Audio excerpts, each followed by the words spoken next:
"It looks like you're in perfect condition," Haley said as Peter lifted him outside of the machine. "Now I just need to ask you a few questions." Once again the others got a little worried, but as she asked him questions, Peter had answered everything perfectly. Hearing this, Logan nodded his head proudly, but the others weren't too sure. The problem was, Peter had answered them all too perfectly, answering almost immediately and in a robot-like voice. Haley continued with her questions, while a soldier stood by her side, noting down everything. She had even asked about what had happened to him before this point.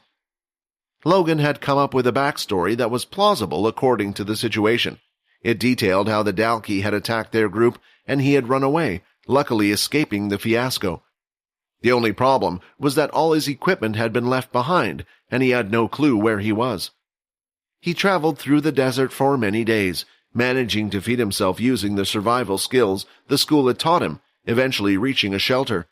The problem was, it was the wrong shelter. The shelter only had teleporters that linked to other planets, and none back to Earth or the military base, but he found out the shelter he had come from wasn't too far. He stayed until he regained his strength and purchased a map, leading him to the original shelter, and eventually returned to the military base. Once the questioning was over, Haley left Peter to be with the soldier, guarding him as he rested, while she went off to report to Nathan. "So, how is the boy?" Nathan asked.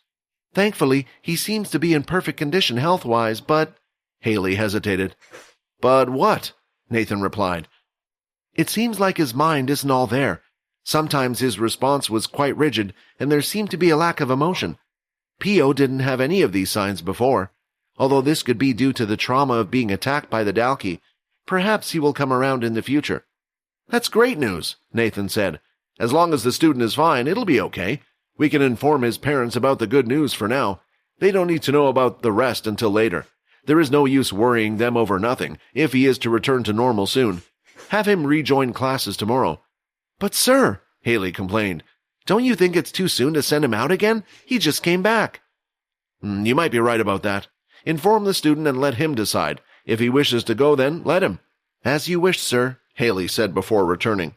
As Haley left the room, Nathan went to pick up the files on his desk. As he read through them one by one, he felt like pulling his hair out. His thought process often clashed with the military's current way. But this time, he thought it was too much. "An orange portal outing? What are they thinking?" Nathan said. It seemed like Peter's disguise had worked, and they had bought Logan's plan. Quinn didn't quite know how he did it, but he knew it was something only he could do. With the tension now gone, it did seem like their group finally had no more problems to deal with. There was still the matter with Duke, but now with Peter gone, there was no direction. They would just have to wait for him to make his next move against Vorden and slip up somewhere. It was late that night, and the others had left the room to go to sleep. Just before they left the room, Fex had spotted something on Logan's workbench. It was a square-shaped portable teleporter. While the others were busy saying their goodbyes while friendly chatting with each other, Fex decided to move closer to have a look. The workbench wasn't your usual type of workbench. There were several tools designed there just for Logan's use.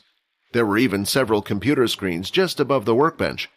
Right now, it looked like he had the square teleport device hooked up via some cables leading upward to the computer screen. On the screen above was a random list of numbers, spanning long rows and rows of different sequences of numbers. The machine was going through different sequences at an alarming rate, and each time, the number would blink red and go on to the next sequence. "He can't be trying to crack the thing, can he? I thought these things were meant to be unbreakable." But Fex wasn't so naive.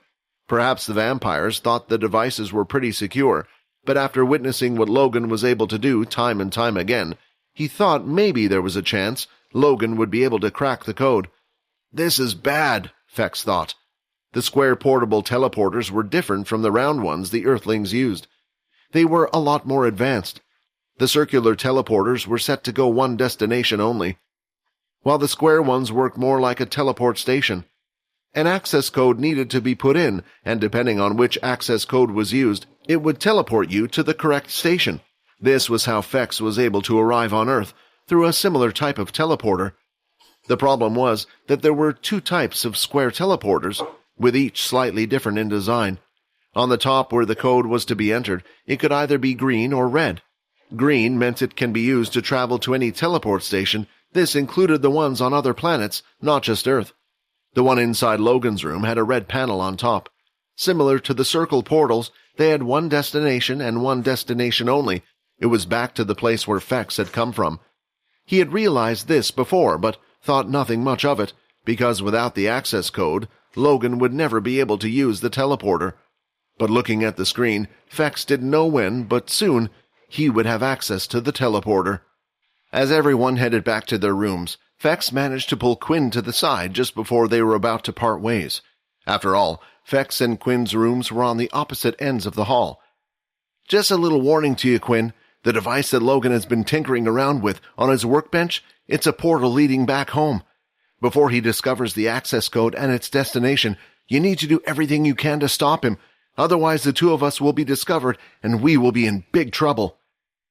Fex left after warning Quinn before he could even ask any questions. "What was that all about?" Quinn murmured. He then decided to carefully think about what Fex had said. The device on his workbench was the teleportation device that had been created by Richard Eno. Quinn knew of this fact only thanks to the system's inspection skill, and then later had informed Logan. By home, there could only be one place Fex was talking about. It was where the vampires came from. Still unsure whether or not that was somewhere on Earth or another planet, but most likely from the hints given out so far, it seemed like somewhere along the way. Between when the system's creator was a vampire and the vampires now, they had moved from the Earth and relocated to another planet, or at least a place hidden from the human eye. He understood that he needed to stop Logan before he figured it out. The only thing Quinn didn't understand was why Fex seemed so concerned. If Logan was to travel through the portal, why would he get in trouble? Quinn then thought of his first meeting with Fex. He mentioned something along the lines that he wasn't meant to be here. Is that the reason why Fex hadn't acted against Quinn? If he was to be found out then, he would be in trouble as well. And based on what he said just now, he had confirmed it. If this was all true, then Quinn didn't need to worry about Fex. "If what you are thinking is along those lines, then I'm afraid the situation is worse," the system said. "Based on the boy's young age and at the same time, his great skill, it would be wise to assume he holds a high position in one of the vampire families. If he is not here on orders, then they will send others on his trail to retrieve him. We need to be careful." All of this meant one thing. It was another reminder for Quinn to get stronger quickly. The next day, the first-year students were called into the assembly hall for a meeting once again. It was a little bit of a surprise, but they assumed it either had something to do with the next portal outing that was to be held this weekend, or the intermilitary base event in a couple of weeks. Hi, Quinn here. Wondering what happens next? If you want to jump the queue and unleash all episodes, click on the link here and install the Pocket FM app.